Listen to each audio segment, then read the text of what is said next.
So yeah, I mean, it's a crazy story with my dad and I. And my dad was a con man, and we stopped talking 24 years ago. I mean, both of you guys know the story, but the podcast that follows my relationship with him and kind of the things that we went through, and a lot of stuff happened when I was a kid. So I'm not sure if I exactly remember everything. So I start talking to different family members. I talked to a therapist. I talked to some friends to help me guide me through. Basically, the idea is to eventually track my dad down and see what he's been up to after all this time, after these 24 years.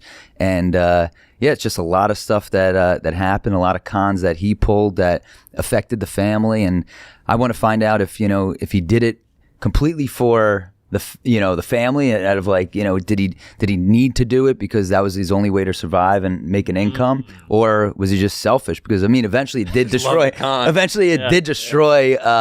Did destroy our family. But I do go into this podcast with the idea of maybe I could reconcile with him because it's been so much time. Really? Yeah. You think it's? I mean, are you done with shooting all the? Done with shooting. I can't say if I was able to track him down, so it leaves a little bit of a mystery. But it's 10 episodes. Baby. It's fun. Yeah, it's a cool thing that I was definitely able to experience. And at the start of the podcast, I just became a father, so it picks up from there and kind of seeing me through the beginning of fatherhood and really wanting to take on all right. The first step he's interviewing the baby. It's terrible. Get past that. Yeah. He's pretty advanced though. So no, he it goes through this whole this whole thing of my dad and I, we had cons together where it's the most famous con is that we went to Madison Square Garden for 4 years without Sports Illustrated.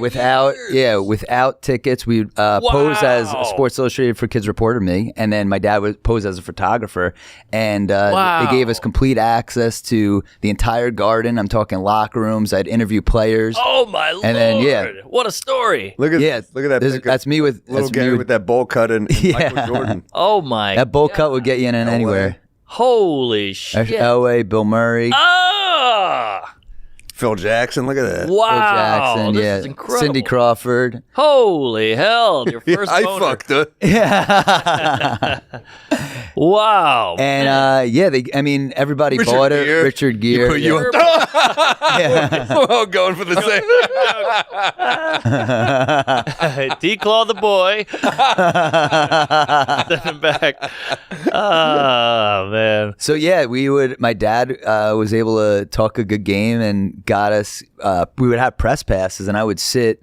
Wherever there was an option, but sometimes in the press box, but a lot of times there would be a seat open on the floor, and I would sit there. He would be taking pictures. We wouldn't even sit together, and it was just for 4 years, over 50 games, and hung around the Knicks in that prime era of the 90s, and then same with the New York Rangers. Unreal. Now you can do this with your kid. I know. How cool times are a little different now, but I think you could still figure out a way how to comp people. That was the thing that my dad always taught me is people seriously do believe whatever you tell them. Yeah. A majority at least. Did you know this was a con when you were doing it? Did you know I'm not really reporting? Yeah, I'm not an idiot.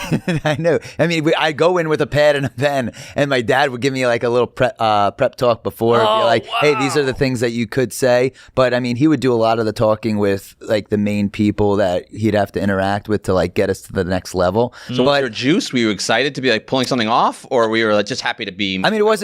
I was excited to be meeting. Everybody I met was somebody that I wanted to meet, or that especially I love sports. I love the NBA. I love hockey and stuff. So I was just so excited to go to these games, and that was the way that my dad was able to take me. So I was pumped to just to go. And when we were going to see the Chicago Bulls, I'm like, oh, I'm going to go and meet Michael Jordan. I knew that was going to happen. I knew. Wow. So you knew he'd find a way in he would never get shut down. So it was incredible. Whoa. And we were also doing this so many times that people just recognized us. So the security guards knew who we were. It's you're a familiar face, and then they just gave you access. So after a few times, it just became easier. What was the experience in the Bulls locker room like with Jordan and Phil Jackson and Pippen? So when I met Jordan, he was in his own. He already got dressed. Didn't get to see his cock, but went into Really? yeah. Holy shit. He was in a separate locker room with Phil Jackson and a bunch of assistant coaches. So he wasn't in the own thing. So I guess his life was just like he could be separated from the rest of the team, at least in that setting when I saw him.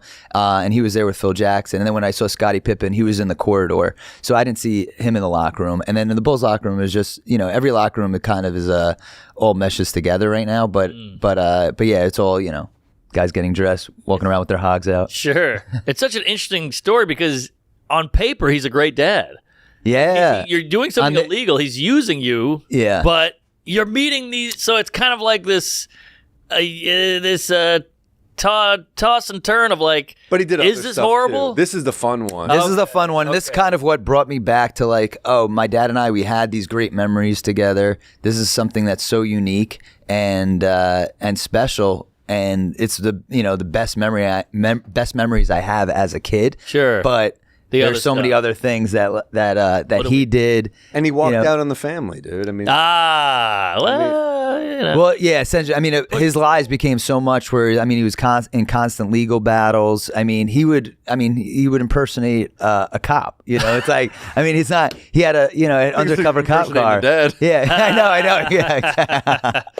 But he also, impersonating cops. He would, his every business that he had was being sued. His last business before we but basically he just drag it out in court, right? Drag it out in court. He knew how to. He would represent himself in some cases, and he would beat him the and case. David Berkowitz. Yeah, exactly. Ted Bundy. He figured out a way how to beat the court system. He knew the law, and like he knew if you delay things that things operate on a certain budget. Like he would be. I remember his furniture business was taken on by the New York State Attorney General, and he was able to basically win out in court over them just because of delaying things. And then later in life, he was impersonating. He had a payphone business. Was able to have over like 200 accounts, but he was impersonating AT&T. So that's how he was getting these accounts. The guy really saw the future. I'm going to invest. Yeah, that's what it is. Is that a photo of him? What's that? Is that him? That's Mike Keenan. I didn't know either. Mike Keenan was head coach of the Rangers, so that's who I'm taking a picture with. Yeah, but he looks like my father in that setting, the way he's holding me. But you have all these amazing memories, but they're just with celebrities. They're not with your dad. Yeah, exactly. My dad and I during these games, we'd never take pictures together. He also would tell people that he wasn't my father at the games, and he would use different aliases over time. This is fascinating. So it's one of the things where I remember going to the games. As we do this scam so much, I'm like, hey, can you just say that you're my father? It's like, I don't think that's needed. You could still because it's much weirder to just say that you're a photographer with a lone kid. True. But yeah, he just loved to lie. He needed to lie, and that was his quality. He was good at it. Yeah, it's kind of like Leo and Catch Me If You Can. It's that for sure. Guy. Absolutely. He everything he did, he found a way. He got off on that scam, and there's there are things that when I was growing up, I remember starting off at just like going to movie theaters with my dad. He wouldn't pay. He would just be telling me like go under the ropes and and then he'd just get to the usher and be like, that's my kid that's like down the corridor, and then he'd get a free pass. And so it's like every time we go to the movie theaters, and same thing with like, how he'd say that he wasn't he would say that he was my father there, but I would tell him, I'm like, can we just go to a movie theater and you actually pay? And he just never would do it. But he is good at what he does. Great at what he does. Illegal, but he's a talented guy. It sounds like.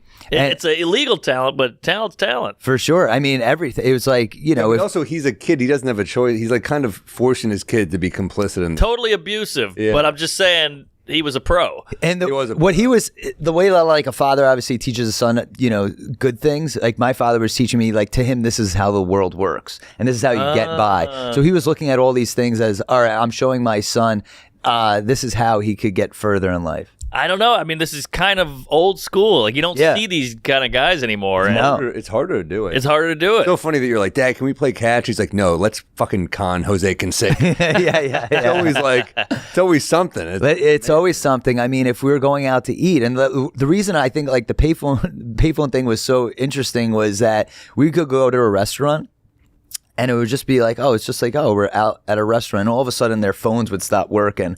And then it's like, who could fix their phones? But the phone guy who just happens to be there, and you're like, how did those phones just stop working when like we were there? Or it would be like another time, phones would stop working and we'd go back to this place, and like he'd already made himself very familiar in these settings. And it's like he was always up to something, whether it's like, I never saw him cut phone wires, but it's like all these like interesting situations that we would be put in that he just somehow always had an out and was always able to figure out a way to like get us something for free or barter. This is a movie. I mean, there's a movie in this for sure. Just cutting the phone lines, like him back in the kitchen. Yeah, I mean, there's so many things like, because not only do I talk to I have two older sisters, so they tell stories that I didn't know because I'm the youngest, and I stopped talking to my dad when I was 15. They both stopped talking to him as well. Whoa. But they remember things and they tell stories on the podcast about their experiences, and their experiences are similar, but they have their own stories of things. There was no WNBA, so they were. Yeah, exactly. They couldn't get into that, but they did. They experienced the same exact thing, and then just from like an older standpoint. So it's cool to hear them. And then I go and I talk to my mom about my dad for the first time, and like we haven't talked to him in 24 years. What so did it's she like, say? She didn't want to say much. Let's put it that way. But yeah, she's seen some crazier tough. shit, I'm sure. Yeah, so it's a tough thing because I mean, my dad is very litigious, and there's a big fear of like anybody who is involved in the podcast about things like coming back, and That's season 2, dude. yeah, I know. Yeah, exactly. I battle my dad in court. And he defends himself. I wear that suit for my special. You got a lot of evidence. I mean, you got all the photos. Yeah. But it's like, there are a lot of things in the podcast that legal wise I couldn't say. So the podcast is called Number One Dad, and it's going to be available everywhere starting on June 10th. And it's like a movie. It's like it's audio, but it plays out like a 30 for 30 on ESPN. It's really great music. It tracks me in real time as I try and learn more about my dad, and then also learn presently what he's up to. So I learn it's a past and present type focus. Wow, but no diddle stuff. What I mean, like he never did fondle me. Yeah, no. So that's kind of good. I'd rather Gretzky than diddle. Yeah. I didn't get diddled. Play it against molestation. Yeah. Very good. Yeah. I know. My dad's Kevin Spacey. And, Again, talented guy.